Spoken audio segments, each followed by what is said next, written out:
আজ আমরা চলে এসেছি শ্যামসুন্দরী মায়ের মন্দিরে। মন্দিরের অ্যাড্রেসটি নিচে লেখা রয়েছে।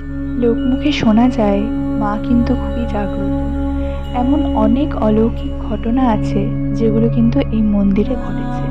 এখানে মা ভক্তদের কাছে চালকলা পেলেই কিন্তু খুশি। এর পেছনেও কিন্তু রয়েছে এক অলৌকিক ঘটনা। এখানে এসে এখানকার ঠাকুরমশাইদের কাছে জানতে পারি, কোনো এক মহালয়ার দিনে এই মন্দিরেরই এক পূজারী মায়ের পুজোর বাজার করতে যান।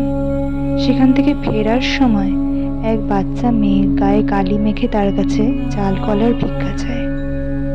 সেই সময় ব্যস্ততার কারণে তিনি সেই মেয়েটিকে ভিক্ষে না দিয়ে চলে আসেন। তিনি যখন রাতের অন্ধকারে মায়ের আরতি করছেন, সেই সময় হঠাৎ করে তার চোখ যায় শিবের দিকে।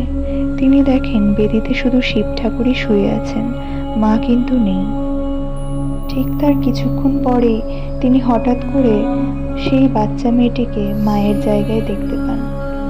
মেয়েটি পূজারীকে বলে তার খুব চালকলা খেতে ইচ্ছে করছে, তাকে যেন চালকলা দেওয়া হয়।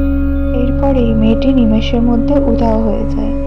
শুধু তাই নয়, এরপর থেকে এই মন্দিরে এমন অনেক অলৌকিক ঘটনা প্রায়শই ঘটে চলেছে। আর মায়ের মুখখানা এখানে এত মিষ্টি, একবার দেখলেই সকলের মন ভরে যায়।